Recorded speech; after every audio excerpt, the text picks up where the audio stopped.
Hi everyone, it's Linnea for LDRS Creative. Today I'll be using some new items from the Halloween and Christmas release to create a simple shaker card, but this one is going to be a shaped and set back shaker card.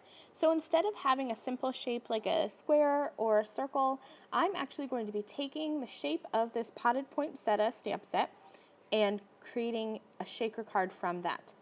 So to start with, I do need to stamp out the potted poinsettia stamp set and color this. So I'm stamping with Raven Hybrid ink because that is alcohol marker safe. And I'm going to be coloring with a variety of alcohol markers.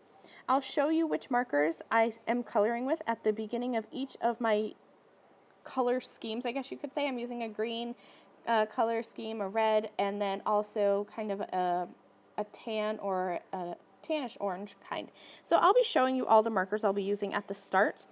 So you can grab a quick screenshot or take a photo if you want to recreate my coloring exactly. My coloring is no different than what I usually do, so it is very simple. I start with my darkest color, which in this case is the YG09.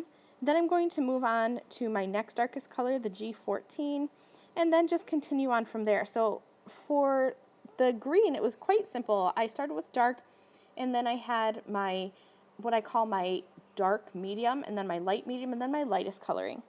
For my flowers themselves, I have a lot more markers here, and that's because I really wanted the flowers to pop. So I'm starting with my dark color, which is R59. I like to have a scary dark color, a color that's so dark when you put it down, it kind of makes you second guess if that's the darkest color that you should use. Then I'll move into R39, then R29, R27, and R35. And I'm just coloring, like I said, very simply, putting down the darkest color first where I think there should be shadows, and then blending that out.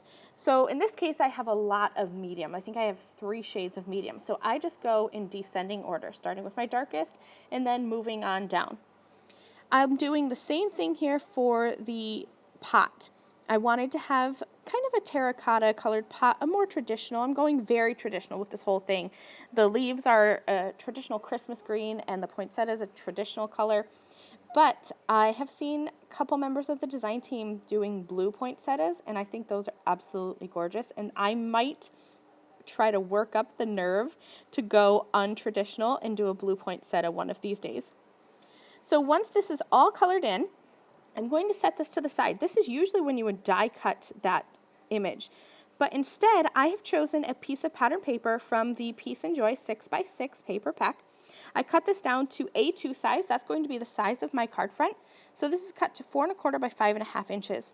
And rather than cutting out my stamped image, I am going to die cut from the center of this pattern paper piece. And I should mention that I'm not going to throw away that positive portion of the die cut. I need this negative piece, the background piece.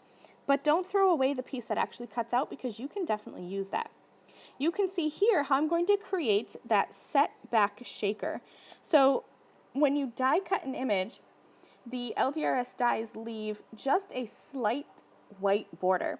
So that's going to allow me to see that whole potted poinsettia behind my shaker.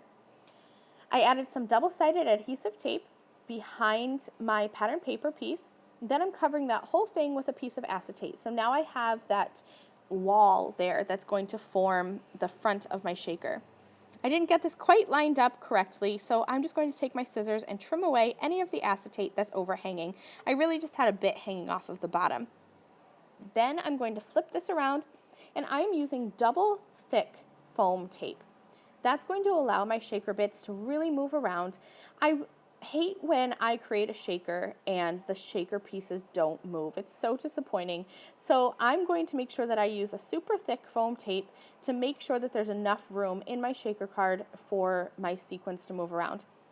I'm cutting little skinny strips to go up the side so that I can be sure that I can create all 4 walls of my shaker.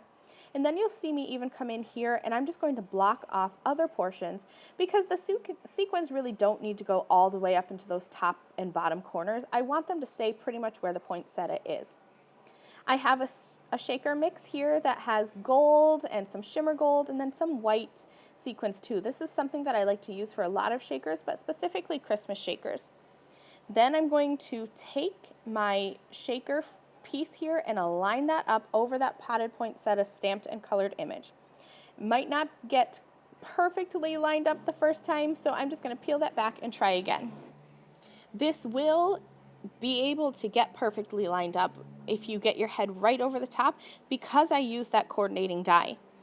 Now, because I didn't I didn't care to stamp quite in the middle because I knew that I could always trim away any excess cardstock. So that's what I'm doing now. You want to make sure that rather than lining up the edges of your cardstock like you normally would with a shaker, you're lining up that cutout frame with the stamped potted poinsettia. So here is my cute little shaker card. That's that set back image, and all those sequins are going to move over the top of that. I stamped a sentiment from the potted poinsettia stamp set using Scarlet Rose ink so that would coordinate with my flowers. And here is my finished set back shaker card. Thank you all for watching this video. I have linked the LDRS creative products that I used in the video description below. Thanks for watching. I'll see you soon. Bye.